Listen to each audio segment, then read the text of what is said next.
Hi friends, welcome back to my channel. Friends, ఈరోజు మనం చాలామంది కామన్గా ఉండే డౌట్ అంటే ఒక టూ వీలర్ని మనం పర్చేస్ చేయాలనుకుంటే ఏం తీసుకుంటే బాగుంటుంది? అది పెట్రోల్ స్కూటర్ని తీసుకుంటే బాగుంటుందా, లేకపోతే ఈ మధ్య మార్కెట్లో బాగా డిమాండ్ పెరుగుతున్న ఎలక్ట్రిక్ స్కూటర్ని తీసుకుంటే బాగుంటుందా? ఈ రెండిట్లో ఏది మోర్ ఎకనామికల్ అండ్ ఏది తీసుకుంటే మనకి మనీ బాగా సేవ్ అవుతుంది? ఈ డౌట్ అయితే అందరికీ ఉంటుంది. ఈ వీడియోలో మనం అది డీటెయిల్గా చూద్దాం. ఇప్పుడు ఈ పెట్రోల్ అండ్ ఎలక్ట్రిక్ స్కూటర్స్ని కంపేర్ చేయడానికి మనం కొన్ని ఆస్పెక్ట్స్ని కన్సిడర్ చేద్దాం ఫ్రెండ్స్. అదేంటి అంటే, starting initial cost of purchase. అంటే ఒక టూ వీలర్ని పర్చేస్ చేయాలంటే పెట్రోల్ వెహికల్కి అయితే ఎంత ఖర్చు అవుతుంది, అండ్ ఎలక్ట్రిక్ స్కూటర్ని తీసుకోవాలంటే దానికి ఎంత ఇనీషియల్గా ఎంత ఖర్చు అవుతుంది. అండ్ సెకండ్ పాయింట్ ఏంటంటే, రన్నింగ్ కాస్ట్ ఫర్ 200 కిలోమీటర్స్. అంటే 200 కిలోమీటర్స్ మీరు ట్రావెల్ చేయాలి అనుకుంటే పెట్రోల్ వెహికల్కి అయితే ఎంత ఖర్చు అవుతుంది, ఆర్ ఎలక్ట్రికల్ వెహికల్కి అయితే ఎంత ఖర్చు అవుతుంది, అది చూద్దాం. అండ్ థర్డ్ పాయింట్ చూస్తే లాంగ్ రన్నింగ్ కాస్ట్. అంటే మినిమం మనం ఒక వెహికల్ని ఒక 5 years అయినా యూజ్ చేస్తాం కదా ఫ్రెండ్స్. సో ఒక 5 years యూజ్ చేస్తే పెట్రోల్ వెహికల్కి అంటే పెట్రోల్ స్కూటర్కి ఎంత ఖర్చు అవుతుంది, అండ్ ఎలక్ట్రికల్ వెహికల్ పర్చేస్ చేస్తే దానికి 5 yearsకి టోటల్గా ఎంత ఖర్చు అవుతుందో కంపేర్ చేసి చూద్దాం. అండ్ నెక్స్ట్ మెయింటెనెన్స్ కాస్ట్, ఈ రెండింటికి ఎలా ఉంటుందో చూద్దాం. అండ్ ఈ పెట్రోల్ వెహికల్ తీసుకుంటే అడ్వాంటేజెస్, డిసడ్వాంటేజెస్ ఏముంటాయి, అండ్ ఎలక్ట్రికల్ వెహికల్ ఉంటే డిసడ్వాంటేజెస్ ఏముంటాయో కూడా చూద్దాం ఫ్రెండ్స్. అండ్ ఇప్పుడు ఒక పెట్రోల్ వెహికల్ని అండ్ ఒక ఎలక్ట్రికల్ వెహికల్ని తీసుకొని కంపేర్ చేద్దాం ఫ్రెండ్స్. పెట్రోల్ వెహికల్ ఇప్పుడు మార్కెట్లో ఎక్కువ డిమాండ్ ఉన్న Suzuki Access 125 and electric vehicle Ola S1 Pro, ఈ రెండింటిని తీసుకొని కంపేర్ చేద్దాం. సుజుకి యాక్సిస్ 125 మోడల్స్లో top rated special edition BS6 disc braking with central braking system ఉన్న వెహికల్ యొక్క on road price 1.03 lakhs friends, అంటే 1,03,000.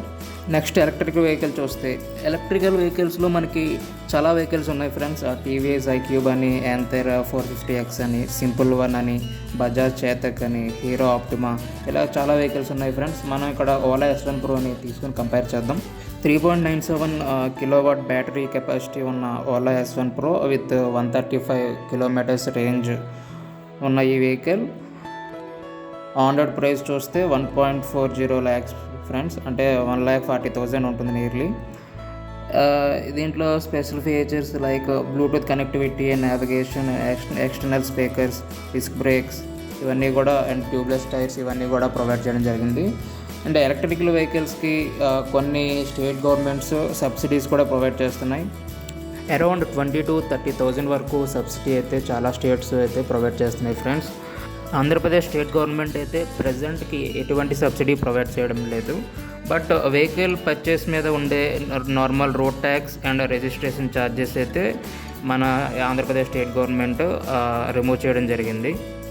సో ఓవరాల్గా వెహికల్ పర్చేస్ కాస్ట్ చూస్తే petrol vehicle 1.03 lakh and electrical vehicle చూస్తే 1.40 lakh వరకు ఉండడం జరిగింది. And next running cost for 200 kilometers travel అనేది చూద్దాం ఫ్రెండ్స్. అంటే 200 kilometers ట్రావెల్ చేయాలంటే పెట్రోల్ వెహికల్కి ఎంత ఖర్చు అవుతుంది, ఎలక్ట్రిక్ వెహికల్కి ఎంత ఖర్చు అవుతుందో చూద్దాం. So first one petrol vehicle చూస్తే, సో ప్రజెంట్ ఏ పెట్రోల్ వెహికల్ చూసినా మీ యావరేజ్గా 50 kilometers per liter మైలేజ్ అయితే ఇవ్వడం జరుగుతుంది. సో 1 లీటర్తో మనం 50 kilometers ట్రావెల్ చేయొచ్చు. సో అంటే 200 kilometers ట్రావెల్ చేయాలంటే టోటల్గా మనకి 4 liters పెట్రోల్ అనేది అవసరం అవుతుంది. So present 1 liter petrol nearly 110 rupees ఉంది. సో టోటల్ 4 litersకి 440 rupees అనేది ఖర్చు అవుతుంది ఫ్రెండ్స్. సో మొత్తం ఒక పెట్రోల్ వెహికల్తో 200 kilometers ట్రావెల్ చేయాలంటే మనకి 440 rupees ఖర్చు అవుతుంది ఫ్రెండ్స్. సో దాన్ని బట్టి చూస్తే 1 kilometerకి మనకి నియర్లీ 2.2 rupees అనేది స్పెండ్ చేయాల్సి వస్తుంది పెట్రోల్ వెహికల్ మీద. అండ్ నెక్స్ట్ ఎలక్ట్రిక్ వెహికల్ చూస్తే ఫ్రెండ్స్, ఓలా S1 Pro ఒక ఫుల్ ఛార్జ్కి 135 kilometers మైలేజ్ అయితే ఇవ్వడం జరుగుతుంది. Ola S1 Proలోని 4 kWh battery use చేస్తున్నారు ఫ్రెండ్స్. సో ఒక ఫుల్ ఛార్జ్ అవ్వాలంటే టోటల్గా 4 units ఆఫ్ ఎలక్ట్రిసిటీ కన్జ్యూమ్ అవుతుంది. సో యావరేజ్గా చూస్తే ఒక యూనిట్ కరెంట్ అనేది 5 rupees ఉంటుంది యావరేజ్గా. సో మ్యాక్సిమం మనం ఒక 10 rupees అనుకుందాం.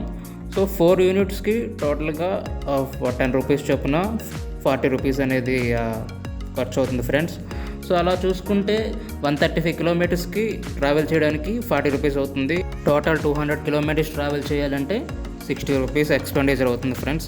సో ఈ విధంగా చూసుకుంటే ఒక ఎలక్ట్రికల్ వెహికల్ మీద 1 కిలోమీటర్ ట్రావెల్ చేయడానికి మనకు అయ్యే ఖర్చు 30 పైసా ఫ్రెండ్స్. సో పెట్రోల్ స్కూటర్ మీద ట్రావెల్ చేస్తే 1 కిలోమీటర్కి 2.2 రూపీస్ ఖర్చు అవుతుంటే, అదే ఎలక్ట్రికల్ స్కూటర్ మీద అయితే 1 కిలోమీటర్కి 30 పైసా ఖర్చు అవుతుంది ఫ్రెండ్స్. 200 కిలోమీటర్స్ కంపేర్ చేస్తే 200 కిలోమీటర్స్కి పెట్రోల్ స్కూటర్ 440 రూపీస్ ఖర్చు అవుతుంటే, ఎలక్ట్రిక్ స్కూటర్ మీద ఓన్లీ 60 రూపీస్ ఖర్చు అవుతుంది ఫ్రెండ్స్. సో దీన్ని బట్టి మనం అర్థం చేసుకోవచ్చు ఫ్రెండ్స్, ఎలక్ట్రిక్ స్కూటర్ వల్ల మనకి ఎంత అమౌంట్ అనేది సేవ్ చేయొచ్చు. Next long term running cost ఎంత ఉంటుందో చూద్దాం ఫ్రెండ్స్. ఫర్ ఎగ్జాంపుల్ ఒక వెహికల్ని మనం పర్చేస్ చేసి దాన్ని ఒక 5 ఇయర్స్ యూస్ చేస్తే, పెట్రోల్ వెహికల్ అయితే మనం 5 ఇయర్స్లో ఎంత ఖర్చు పెడుతున్నామో, ఆర్ ఎలక్ట్రికల్ వెహికల్ అయితే 5 ఇయర్స్లో మనం ఎంత ఖర్చు పెడుతున్నామో చూద్దాం friends. So first petrol vehicle చూద్దాం.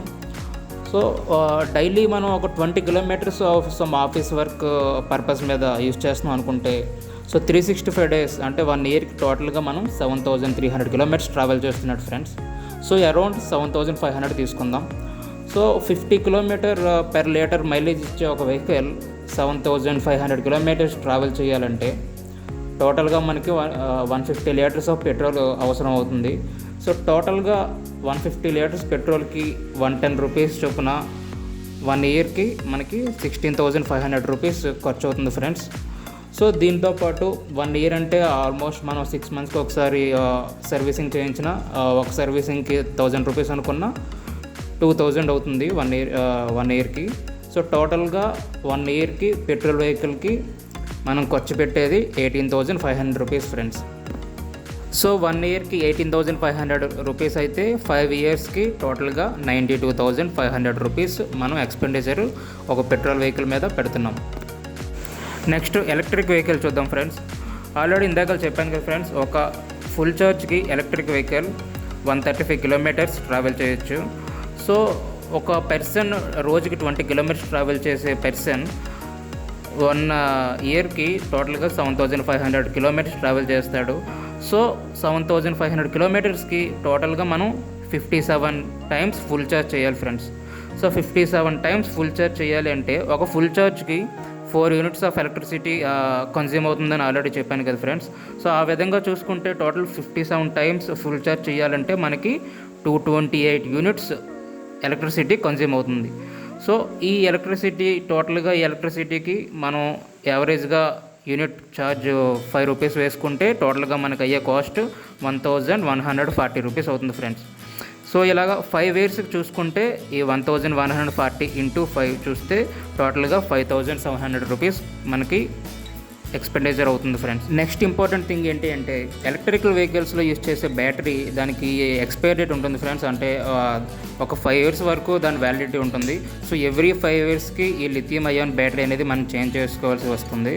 సో ఒక లిథియం అయాన్ బ్యాటరీ 35,000 రూపీస్ ఉంటుంది ఫ్రెండ్స్. సో 5 ఇయర్స్కి ఈ మనకి ఎలక్ట్రిసిటీ ఖర్చు అయ్యే అమౌంట్ 5700 ప్లస్ ఈ బ్యాటరీకి మనకి ఖర్చు అయ్యే 35,000 యాడ్ చేస్తే టోటల్గా మనకి 5 ఇయర్స్కి ఎలక్ట్రిక్ వెహికల్కి 40,700 రూపీస్ మనం ఖర్చు చేస్తున్నాం friends. So long term usage చూసుకున్నా సరే మనకి పెట్రోల్ వెహికల్ మీద అయ్యే 92,500 కన్నా electrical vehicle almost half of the cost మనం ఖర్చు పెడుతున్నాం ఫ్రెండ్స్. సో దీన్ని బట్టి మనకి క్లియర్గా అర్థమవుతుంది ఫ్రెండ్స్, ఎలక్ట్రిక్ వెహికల్ తీసుకోవడం వల్ల ఓవరాల్గా మనకి ఎంత మనీ సేవ్ అవుతుంది అనేది. నెక్స్ట్ అడ్వాంటేజెస్ డిసడ్వాంటేజెస్ చూస్తే ఫ్రెండ్స్, పెట్రోల్ వెహికల్స్ డిసడ్వాంటేజెస్ చూస్తే పెట్రోల్ వెహికల్స్లో యూజ్ చేసే ఐసీ ఇంజిన్స్ వల్ల మోర్ మూవబుల్ పార్ట్స్ ఉంటాయి. మోర్ మూవబుల్ పార్ట్స్ ఉన్నాయంటే మోర్ మెయింటెనెన్స్ అవసరం అవుతుంది. అండ్ పార్ట్స్ ఏమైనా ఫెయిల్ అయినా పార్ట్స్ని కూడా రీప్లేస్ చేయాల్సి ఉంటుంది.